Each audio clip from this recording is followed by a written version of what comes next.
Morning అండి. Praise the lord. దేవాది దేవునికి సమస్త మహిమ ఘనత కలుగును గాక. ఆమేన్. చాలామంది చాలా పనులు మొదలేసుకుని ఉంటారు. వాళ్ళ భుజాల మీద అనేకమైన పనుల భారం అనేది మోపబడి ఉంటుంది. కొంతమంది కొన్ని సిచ్యువేషన్స్లోకి వెళ్ళి ఆ పనులన్నిటిని మన భుజాల మీద మోపుకుంటాము. చివరికి వచ్చేసరికి ఆ పనులు మధ్యస్థితిలో ఆగిపోయి చాలా కృంగుదలలోకి వెళ్ళిపోతారు.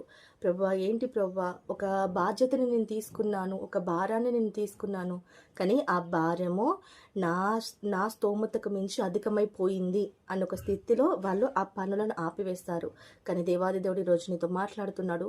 నీవు పని పూనుకొనుము, నీ దేవుడైన యెహోవా నీకు తోడుగా ఉండును. దేవాది దేవుడు ఈరోజు మాట్లాడుతున్నాడు. నీ పని ఏదైతే నువ్వు ఆగిపోయిందని బాధపడుతున్నావో, నా స్తోమతకు మించింది ప్రభువా అని నువ్వు దిగులు పడుతున్నావో, దేవాది దేవుడు ఈరోజుతో మాట్లాడుతున్నాడు. నేను నీకు తోడుండగా నీ పనులేవి ఆగిపోవు. నేను నీకు నీడగా ఉండగా నీ పనులేవి ఆగిపోవని దేవుడు మాట్లాడుతున్నాడు. ఈ వాగ్దానాన్ని క్లెయిమ్ చేసుకుందాము, ప్రార్థిద్దాము. మన మీద ఏ కాడి అయితే మోపబడిందో దాన్ని యేసు నామములో చితకదొక్కి ముందుకు వెళ్ళుటకు దేవాది దేవుడు మనకు సహాయం అనుగ్రహించునుగాక. ఆయన మనతో తోడుగా ఉండి నీడగా ఉండి మనని ఎల్ల వేళలా నడిపించునుగాక. దేవాది దేవునికే సమస్త మహిమ ఘనత. Amen, amen, amen.